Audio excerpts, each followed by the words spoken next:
Okay, so ito po, unahin natin yung kay Senator Lacson. So yung pinaka-title po nito from GMA News Online, Lacson, Zaldico's claims have no probative value. Kasi ang sinabi po dito ni Senator Lacson, ito, as of now, it has no probative value kasi hindi naman under oath. Lacson said in an ambush interview right after.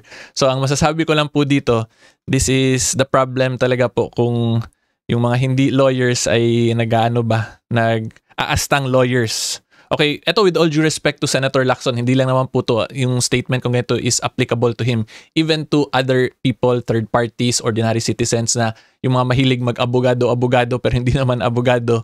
Ito yung posibleng maging outcome niya, nagkaka-mix and match na tayo sa legal principles. So ang sabi ni Senator Lacson dito, wala daw probative value kasi he is not under oath.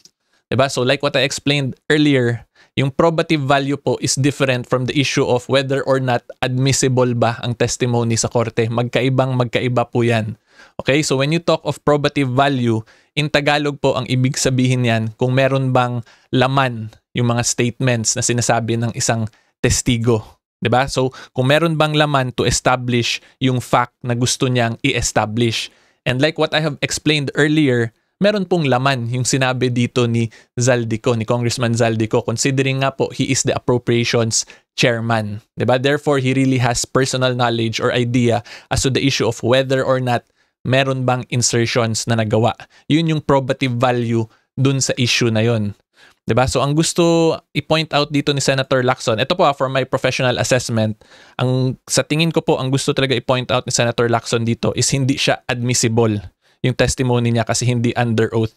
Because if it is not under oath, this is not an issue of probative value but an issue of admissibility of evidence. Like what I explained earlier, di ba? Pag nasa korte kasi, it must be under oath, notarized yung statement para tanggapin ng korte. So dito, hindi under oath si Congressman Zaldico. And of course, hindi talaga siya i-admit ng court, 'di ba? Pero like what I also explained, wala pa naman tayo sa korte. This is just Congressman Zaldico making his personal thoughts known to the public, 'di ba? So again, this is just a good reminder lang po to my fellow taong bayan na wag po tayo mag-abogado-abogado kung hindi naman tayo abogado kasi we might be mixing and matching legal principles which could lead to confusion among the public, 'di ba? Because again, probative value does not touch on or talk about issues of admissibility.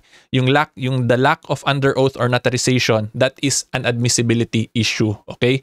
And when you say admissibility issue po, ang question talaga diyan is whether or not pwede ba tanggapin ng korte yung ebidensya. Diba? And like what I explained, pag extrajudicial statements, meaning sa labas ng korte, kailangan po yan under oath para tanggapin ng korte. Okay? So again, this is an issue of admissibility and not of probative value. Okay? So hopefully, klaro po yan.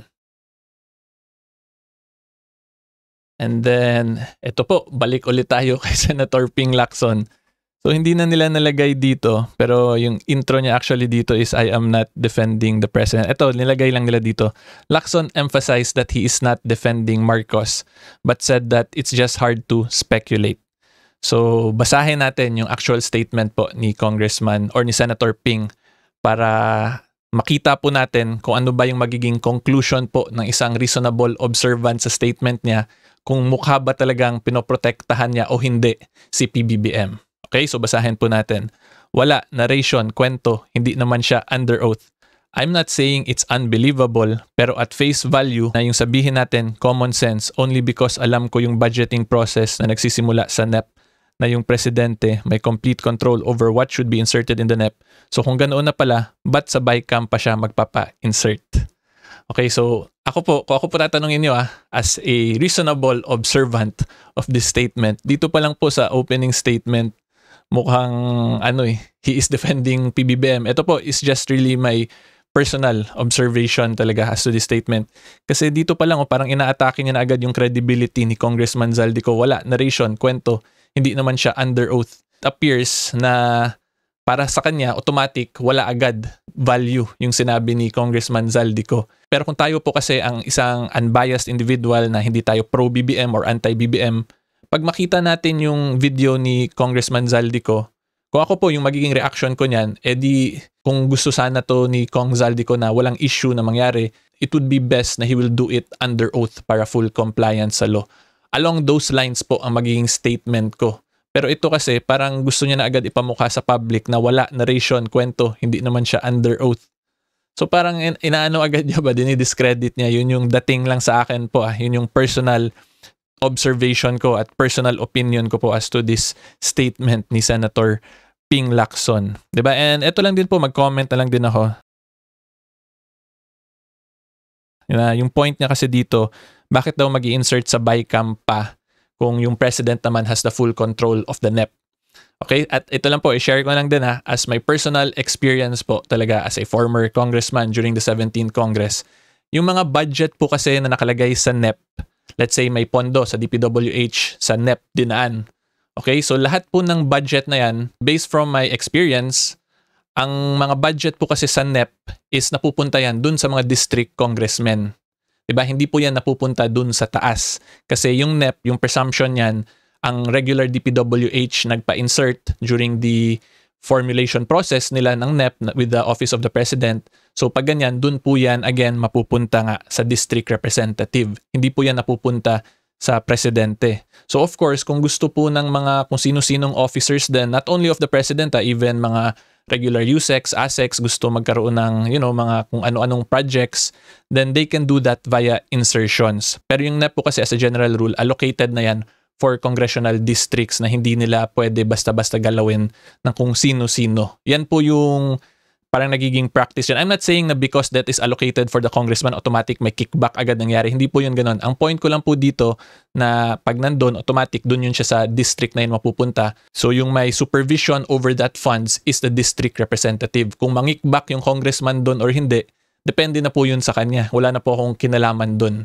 Diba? Unlike pag ipa-insert po kasi sa labas ng NEP via itong mga insertions, dun ngayon may control ng pondo na yon is the USEC, ASEC, or kung sino pa yung mga officers na nagpa-insert. Yan po yung usual practice niyan. Okay? Pero again, ulitin ko lang po, hindi ko po rin sinabi na yung USEC, ASEC na yon ay nangurakot agad ha. Sinasabi ko lang po, they have control and supervision over that funds. How they will exercise that, hindi ko rin po na alam yun kung paano nila na lalakad talaga yun sa DPWH or in any other government office. Pero more or less, ganyan po yung kalakaran na yan. Pero again, reiterate ko lang po kasi baka mapag-initan ako.